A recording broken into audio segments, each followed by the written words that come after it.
Selamat pagi dan salam sejahtera untuk kita semua. Yang terhormat Bapak Ibu Guru SMK Bebri 2 Yogyakarta dan juga adik-adik semua yang kami cintai, siswa-siswi SMK Bebri 2 Jogja. Yang pertama dan paling utama, mari kita panjatkan syukur kehadirat Tuhan Yang Maha Esa, yang mana pada saat ini kita tetap diberikan kesehatan, kesejahteraan. Yang kedua, perlu saya sampaikan untuk memperkenalkan diri. Nama saya Fahrudin, pangkat Ibda, jabatan selaku Panit Binmas Polsek Mergansan. Dan saya di sini didampingi oleh Ibu Dewa, ya, Ibu Dewa, yang mana dia selaku Babin Kamtibmas di wilayah Kelurahan Wirogunan.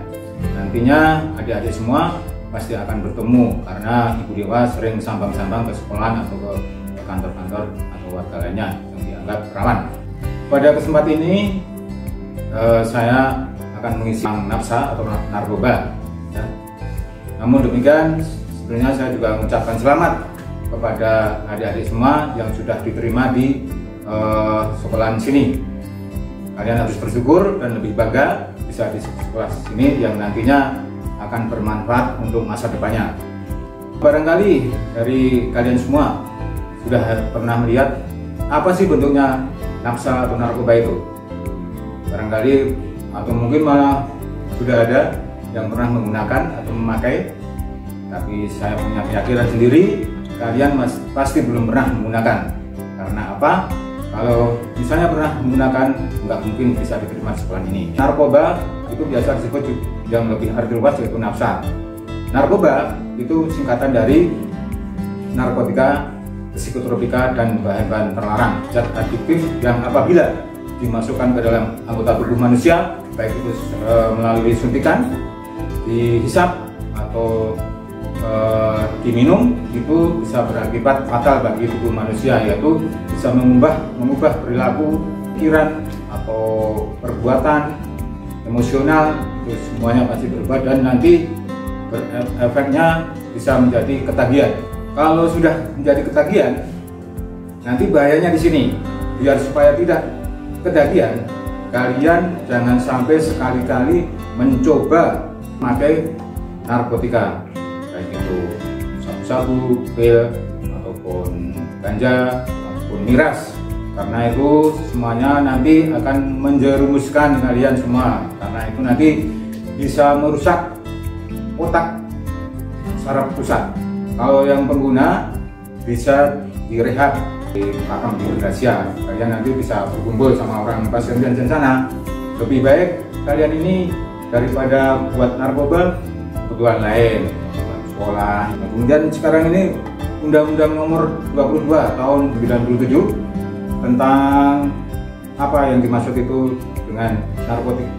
Narkotika itu adalah zat atau obat yang terbuat dari tanaman ataupun tumbuhan, baik itu yang sintetis maupun non sintetis, yang mana apabila masuk ke dalam tubuh manusia akan menghilangkan rasa nyeri ataupun berubah perilakunya.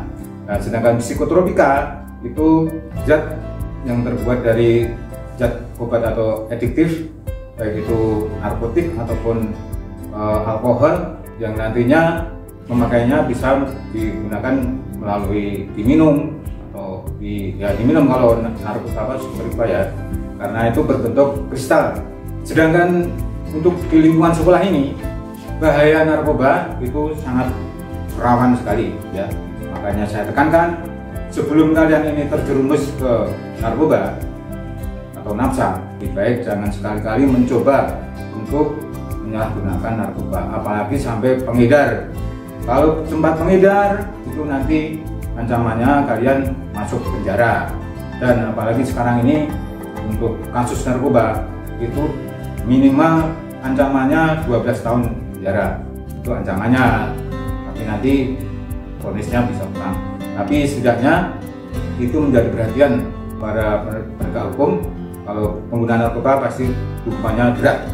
Efek pengguna nanti ciri-cirinya kalau sudah pengguna itu tandanya berat badan turun, kemudian mata kelihatan cekung, terus kulit seperti ada bintik-bintik merah seperti kayak bekas gigitan nyamuk. Nah, mudah ngantukan, sakit perut yang nggak jelas. Kemudian keluar keringat, padahal kalau kita keluar keringat kan mungkin habis kerja berat atau berolahraga ya. Tapi ini tanpa apapun kalian sudah keluar keringat yang tanpa alasan, itu tandanya kalian sudah ketagihan. Nah, kalau ketagihan ini, nah itu repot. Karena nanti dikasih apapun kalian nggak mau. Nah, intinya meminta satu itu, yaitu narkoba atau nafsa. Kalau sudah nggak punya duit, padahal kalian masih statusnya belajar kan, belum punya penghasilan untuk cari uang, akhirnya nanti menyalahgunakan uang SPP, terus menggadaikan barang ataupun menjual apa saja yang kiranya berharga bisa untuk beli narkoba itu tadi. Belum lagi nanti kalau Sako di sekolahan atau di jalanan, tentunya pasti kalian kalau misalnya pergerakan di jalan, warga pasti mengamankan bawa ke kantor polisi. Misalnya kalian pas lagi Sako karena ketagihan itu narkoba atau nafsa, dilalai pas perjalanan atau pas di luar, ditemukan warga, akhirnya diserahkan ke pihak kepolisian. Nah, akhirnya kalian terungkap terjerat terjerumus dalam perkara pidana. Nah, akhirnya kalian kan udah jelas nggak bisa sekolah lagi karena itu tadi udah terjerumus oleh narkoba itu tadi. Untuk itu saya tekankan ya, saya ingatkan sekali lagi, jangan sampai kalian untuk mencoba ya narkoba, karena itu entah yang unsur yang kecil aja lah, karena dari kecil artinya nanti menjadi besar. Nah, itu makanya jauhi narkoba, lebih keren karena ini jauh dari narkoba. Sekarang untuk pencegahan kalian ini harus paling utama adalah modal pembinaan secara mental maupun keagamaan, karena itu sebagai fondasi ya. Itu cara pencegahannya. Jauhi dari orang-orang yang dikira ya kira-kira ada yang kena narkoba, itu tolong jauhi. Dan jangan sering keluar malam, karena pengaruh kehidupan malam itu nggak bagus, banyak negatifnya. Apalagi sudah campur-campur yang anak berandalan ya. Kalian ini kan seharusnya masih belajar, punya harapan bangsa. Cara bergaulnya juga di lingkungan pelajar lah ya. Jangan yang berandalan itu, karena ditakutkan nanti ya sudah orang tua mengeluarkan biaya banyak dengan harapan bisa lulus sekolah, nanti bisa dapat pekerjaan, tapi kalau kalian sudah menyalahgunakan kemudian bertemu sama rekan-rekan yang tidak jelas, akhirnya terjerumus ke narkoba, akhirnya di mana? Terbengkalai harapan orang tua. Harapan kalian juga masa depan sudah suram. Karena apa? Karena sudah terjerumus itu tadi.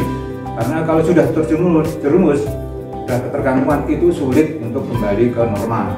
Jangan sampai kalian itu harapan bangsa menggunakan narkoba. Ikuti organisasi yang sifatnya positif, kayak olahraga ataupun ikut-ikut orang tua kemana kegiatan yang pasti yang bersifat positif, ataupun ikut organisasi apa yang mungkin di lingkungan sekolah, organisasi OSIS, kemudian kalau di kampung ya ikut Karang Taruna, itu kan pasti positif. Saya rasa cuma itu yang saya sampaikan ya, mudah-mudahan bermanfaat untuk kalian semua, dan sebagai mengakhiri kata-kata saya, sampai cukup sekian. Apabila ada kekurangan mohon dimaafkan ya. Selamat siang, sukses.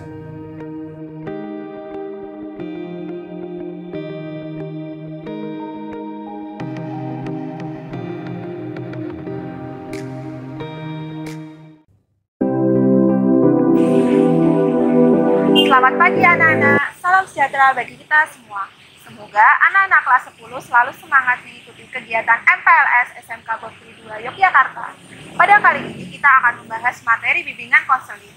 Yang pertama akan disampaikan Bapak Awan mengenai pengaruh lingkungan sosial terhadap individu serta bullying di kalangan remaja, yang akan disampaikan oleh saya sendiri, Bu Erika. Simak videonya sampai habis ya anak-anak. Monggo Bapak Awan dipersilahkan. Jadi kita garis ingetin dulu ya. Pengertian begini, bahwa dasarnya kita itu kan di berbagai macam lingkungan sosial yang faktornya beda-beda. Ya. Nah, entah itu dari lingkungan yang memang sangat mendukung, dan tidak mendukung, karena kita dibagi dalam dua lingkungan, mendukung dan tidak mendukung. Yang tidak mendukung seperti apa? Banyak sekali macamnya, terutama untuk kembang tubuh si remaja ini atau mungkin murid didik kita ini. Jadi saya punya satu pertanyaan ini Pak, bagaimana peran guru bimbingan konseling jika ada anak yang sudah terlanjur terjun ke dalam lingkungannya negatif? Nah, itu tadi itu saya katakan tadi bahwa kita ada namanya seperti home visit. Kita bilang itu dia terjun dalam yang negatif kan satu berdasarkan kita melihat faktor ketika di sekolah. Karena kita kan lihat di sekolah terus kan itu. Nah, atau selama ini misalkan anaknya itu sudah terjun dalam negatif dan kita lihat perkembangan di sekolah seperti ini, lalu hal yang selanjutnya adalah kita harus visit dulu atau kita bertemu dengan orang tuanya dan melihat lingkungan seperti yang saya katakan tadi. Karena faktor lingkungan juga mempengaruhi pada tumbuh kembang pribadi itu atau si individu. Nah, ketika kita sudah tahu, oh ternyata dia lingkungannya seperti ini, lalu kita jadi kerjasama dengan orang tua bagaimana agar anak ini tidak terjerumus lagi ke dalam hal negatif itu. Maksudnya dalam hal negatif hal yang seperti tadi contoh simpel seperti merokok tadi itu. Nah caranya, lalu kita juga membangun komitmen bersama warga. Kalau anaknya ketika belajar di rumah juga diperhatikan, lalu berikan dukungan positif dan berikan motivasi yang positif sehingga anak benar-benar dia bisa berubah menjadi lebih baik lagi. Ya itu jadi diingat ya anak-anak, ini pesan Bapak Awan bagi kalian. Kalian tetap bagaimana, kalian kan sudah remaja, jadi kami menganggap kalian ini sudah bisa membedakan mana perilaku baik dan perilaku buruk. Yang perilaku baik itu bisa kalian ikuti, tapi perilaku buruk kalau bisa itu kalian hindari. Contohnya seperti merokok ya Pak, karena di kehidupan sehari-hari ini khususnya saya pribadi itu banyak menemukan anak remaja yang sudah merokok, masih SMP, masih SMA itu sudah merokok. Itu bisa pengaruh dari lingkungan. Bisa dari lingkungan, karena ikut-ikut dari temannya juga, karena juga untuk pelampiasan karena dia merasa kurang perhatian tadi itu. Itu contoh simpelnya ya, dan berharap semoga anak-anak bisa memilih pergaulan sosial yang baik, memilih teman-teman yang baik. Jika memang kalian pernah mengenal lingkungan yang negatif, berharap kalian tidak ikut terjun ke dalamnya, kalian tidak terlibat di dalamnya, seperti itu mungkin. Dan topik yang Pak Awan sampaikan ini berhubungan sekali dengan materi yang akan saya sampaikan, yaitu mengenai bullying. Nah, anak-anak pasti sudah pernah mendengar istilah bullying baik di tayangan televisi, di media sosial, atau mungkin pernah menemukan kasus-kasus di sekolah kalian sebelumnya. Ya Bu, kok sampaikan apa itu bullying? Jadi arti bullying ini adalah kalau bahasa Indonesia ini artinya perundungan, penindasan yang dilakukan oleh orang-orang yang merasa dirinya ini mempunyai kekuatan, kekuasaan, dan biasanya ini dia atau sekelompok orang ini menindas orang yang lebih lemah darinya. Nah, bullying ini ada macam-macam Bapak. Jadi yang pertama ini bullying secara fisik, dan ini bullying yang kelihatan ya, yang paling jelas kita lihat. Bullying fisik ini seperti memukul, mendorong, menampar, mencekik, menjabat rambut, dan lain sebagainya yang bisa menimbulkan bekas luka, cedera, sakit. Yang kedua, bullying verbal. Nah, ini dalam bentuk perkataan, misalnya seperti mengejek, menghina, memfitnah, mengintimidasi, menggertak, dan lain sebagainya. Yang ketiga ini bullying yang tidak disakiti secara verbal maupun fisik. Ini contohnya seperti mendiamkan, mengucilkan, mengabaikan. Dan sekarang ini yang lagi banyak terjadi ya Pak, yaitu cyberbullying. Nah, ini mungkin kalian semua pernah mengalaminya. Cyberbullying ini adalah perundungan yang dilakukan di media sosial, mungkin di YouTube, di Instagram, di Facebook, atau mungkin yang sedang hits di kalangan remaja sekarang ini adalah TikTok. Bapak main TikTok nggak?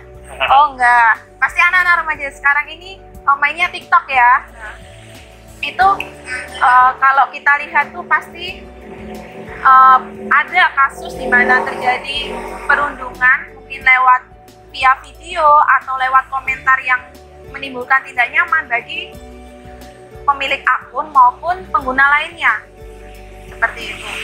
Terus bagaimana sih cara kita melawan pelaku bullying ini jika kita sedang menjadi korban bullying atau pernah menjadi korban bullying? Nah, Bu Erika ini ada beberapa tips. Yang pertama, kalian ini jangan mencari gara-gara dengan pelaku bullying. Nah, itu. Yang kedua, kalian ini perlu mengenali perilaku bullying. Misalnya di sekolah ya Pak, terutama kasus bullying ini banyak terjadi di sekolah. Kita bisa mengenal. Contohnya seperti ada teman yang sengaja mendiamkan salah satu anak atau mungkin yang mengejek. Nah, itu bisa dikategorikan ke dalam pembulian dan kita bisa membantu melawan pelaku bullying ini agar tidak terjadi semakin parah ya Pak ya. Yang ketiga ini kalian harus berani melapor jika terjadi pembulian. Melapor ini dengan cara catat tempat, catat orang yang terlibat, kemudian segera laporkan kepada guru, mungkin guru kelas, guru bimbingan konseling, atau mungkin kepada orang tua langsung. Biasanya ini anak-anak kebanyakan takut ya laporan kepada orang tua atau guru karena nanti takut istilahnya dikira wadulan. Itu bahasa Indonesianya apa ya Pak kalau wadulan? Laporan. Nah, takut dikira laporan, dikira cemen kamu kok kayak gitu aja laporan, cuman diejek kayak gitu kok laporan. Nah, daripada semakin parah, lebih baik dari awal ini dilaporkan agar dapat segera ditindaklanjuti.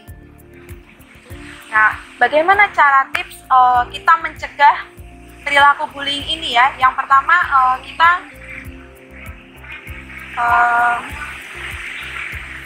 bilang kepada orang-orang bahwa kita ini tidak mau mengganggu dan diganggu. Biasanya ini ada orang-orang yang sengaja mengganggu kita. Nah, ini kita tegaskan, kita ini tidak mau mengganggu dan tidak mau diganggu. Kita harus berani tegas dari diri kita sendiri. Jangan takut. Nah, seperti itu. Yang kedua, kalian ini apa ya Pak? Sebentar, Bu Erika lupa. Sebenarnya tips melawan pelaku. Mungkin Bapak Awan bisa menambahkan? Ya mungkin ya tadi ya memang kata-kata dengan pengaruh lingkungan sosial juga ya. Ya. Ya mungkin gini sih, kalau ada pelaku bully, kan jangan takut-takut untuk melaporkan ke wali kelas mungkin atau ke guru BK. Ya. Atau mungkin jika kalian takut untuk melaporkan, kalian bisa ditemani dengan sahabat kalian atau teman akrab kalian. Nah. Itu. Nah, tapi kalau misalnya takut melaporkan secara langsung dan takut juga atau kalian di kelas merasa terasingan dan lain, coba bisa WA wali kelas ataupun ke guru BK. Kalian jangan pernah takut, makanya tanamkan diri kalian, jangan pernah takut untuk melaporkan hal seperti itu karena kalian juga anak-anak kami, tentunya kami juga akan melindungi kalian. Ya betul. Seperti itu mungkin. Ya berarti kita harus berani sharing ya Pak kepada yang bisa kepada teman, kepada orang tua, kepada guru. Jangan sampai dipendam sendiri karena bullying ini efeknya sangat besar ya Pak, bagi diri sendiri, bagi prestasi, bagi pergaulan sosial. Contohnya seperti ini Pak, misalnya ketika kita pernah mendapatkan bullying fisik, nah ini dampaknya itu seperti cedera, terluka, sakit. Dan yang kedua ini dampak psikologis Pak. Ini sebenarnya yang paling apa ya Pak? Iya, yang paling parah. Contohnya seperti rasa cemas, resah, takut, minder, bahkan dampak psikologis yang paling ekstrim ini ingin bunuh diri Pak. Karena mungkin anak-anak semua atau Bapak Awan pernah mendengar kasus di mana ada seseorang mungkin artis atau orang biasa yang bunuh diri karena dia ini dibully. Nah, yang paling parah ini dia dibully oleh teman dekatnya atau dibully oleh keluarganya. Nah, itu. Yang ketiga ini dampak di prestasi sekolah ya. Prestasi sekolah misalnya awalnya anaknya ini yang pintar, karena lama-kelamaan dibully dan dia tidak berani speak up, tidak berani melapor, dia ini nilainya menjadi jelek, prestasinya menurun, bahkan yang paling parah ini tidak naik kelas atau sampai keluar dari sekolah. Nah, seperti itu. Tentunya bullying ini bukan hal yang sepele ya Pak ya, meskipun hanya lewat ejekan, hanya lewat misalnya seperti tatapan sinis atau lewat mendiamkan, itu sangat parah bagi korbannya ya Pak ya. Mungkin Bapak Awan bisa menambahkan? Ya, karena sikap seperti itu, kadang-kadang orang akan memendam, kebanyakan anak-anak akan memendam seperti itu menjadi hal yang tidak baik juga kalau dipendam. Betul. Akan menjadi pergejolakan batin. Ya, akhirnya akan menjadi kepikiran tadi seperti disampaikan Bu Erika, jadi prestasi menurun, dan juga akan menjadi orang yang pemurung terus di situ. Nah, kita juga tidak ingin hal itu terjadi kepada anak kita ini ya. Ya, khususnya di SMK Bokri 2 Yogyakarta ya, jangan sampai terjadi pembulian. Karena pembulian ini dampaknya effortnya sangat besar banget. Betul sekali. Dan ini terutama bisa juga sampai terngiang sampai kapanpun, karena ya kita ingat ya, kita hanya melakukan kata-kata simpel aja, tapi kalau itu sudah menyakitkan lawan bicara kita atau menyakitkan orang lain yang kita ajak bicara itu akan menjadikan dampak yang besar untuk anak itu atau orang tersebut, sehingga dia akan menimbulkan rasa pendendam. Misalkan hanya sekedar ejekan biasa aja itu juga bisa menjadikan sebuah tindakan bully. Betul sekali. Ya akhirnya kalau misalkan dipendam, akhirnya bisa menjadi sebuah dendam. Ya. Nah, ini kita nggak ingin ya ada balas dendam. Iya betul. Karena kebanyakan mungkin bapak ibu guru serta murid-murid sekalian juga banyak yang tahu bahwa banyak sekali kasus-kasus berita soal pembulian. Ya gimana anak itu menjadi korban bully dan akhirnya dia melakukan suatu tindakan di luar analogi kita, yaitu anak itu malah melakukan, mohon maaf kasarannya, membalas dendam yang di luar pikiran kita, batas wajar itu, sehingga dia harus dipenjara. Nah kita juga nggak ingin seperti itu terjadi juga. Jadi kalau misalkan memang kalian pernah jadi korban bully, jangan takut-takut untuk sampaikan pada kami. Kita akan carikan jalan keluarnya. Bagaimana agar tidak ada kasus seperti lagi. Tapi kita harapkan tidak ada, Bu ya. Tidak ada tentunya ya. Semoga anak-anak semua ini dapat membangun hubungan sosial yang positif di sekitarnya, terutama di besok saat pembelajaran tatap muka sudah berlangsung nih. Bu Erika harap dan Pak Awan berharap tentunya semoga anak-anak ini tidak ada yang namanya terjadi kasus pembulian ya Pak ya. Iya. Tidak ingin ada kasus itu. Betul sekali. Dan ya karena berhubung waktu ya Bu ya. Betul. Waktu kita sudah semakin siang. Iya nggak kerasa nih Pak, karena topiknya ini sangat seru ya Pak, mengenai pengaruh lingkungan sosial terhadap individu dan bullying. Sangat seru sekali. Tapi mungkin kalau misalkan anak-anak ingin tanya sama kita bisa ya Bu ya? Bisa sekali. Nah anak-anak jika misalnya masih kurang paham dengan kedua materi yang telah kita sampaikan atau punya pertanyaan bisa mengajukan di kolom komentar. Atau misalnya anak-anak ingin berbagi cerita pengalamannya yang pernah menjadi korban bullying mungkin Pak, atau yang sedang menjadi korban bullying, jangan takut untuk speak up, jangan takut untuk melapor. Nah, misalnya kalian bingung mau cerita dengan siapa, ini bisa cerita kepada kami berdua. Ini di ruang BK. Iya benar. Kalau misalnya anak-anak takut ya ngadep lah, biasanya kan anak-anak ini takut sama guru BK. Kalau dulu zaman Bu Erika sekolah ini yang namanya guru BK ini labelnya tuh guru horor. Kalau masuk ruang BK ini pasti anak-anaknya bermasalah. Tapi kalau sekarang untuk masuk ke ruangan BK kita suasananya fun itu. Ya fun sekali. Nggak usah takut kalau misalnya kalian ingin sharing apapun, tidak hanya bullying, misalnya kalian ingin cerita apa ya Pak ya mungkin? Ya mungkin dulu waktu di SMP pernah jadi korban pembulian. Ya mungkin juga banyak faktor kayak misalnya takut dijauhi teman-teman. Bisa ya, mungkin kalau mau curhat ya tentang masalahnya yang menyangkut kehidupan sekolah bisa cerita ke kami berdua. Kami berdua akan welcome sekali ya, ya Pak. Betul, kita akan welcome. Jangan takut, rahasia aman. Rahasia aman tuh, kita nggak akan bocor-bocor. Nah, Bu Erika sedikit menambahkan bahwa perhatian orang tua sekecil apapun itu mungkin bagi kita kayak kita biasanya kalau di WA orang tua apa sih, udahlah nanti aja balasnya kayak itu. Bu Erika itu adalah sebuah bentuk perhatian ya. Ya, jadi itu adalah suatu perhatian pada kalian. Dan sempatkanlah kalau kalian puas dan mungkin kalau misalnya nggak cuma WA ya Pak, misalnya ini mumpung di rumah aja ya. Nah, kalau bisa, kalau nggak penting di HP bisa di HP. Ya betul sekali. Antara teman-teman itu betul. Ya kalau saya cuma belajar atau habis alasan belajar ibu atau bapaknya ngecek ternyata main mobil. Waduh, kayak gitu terutama yang cowok. Kalau yang cewek Pak, TikTok kan ya? Oh, Instagram main tanggal. Oke, lihat-lihat program kami itu Di all shop ya. Oke. Enggak, aku bilang all shop. Oh iya. Oke.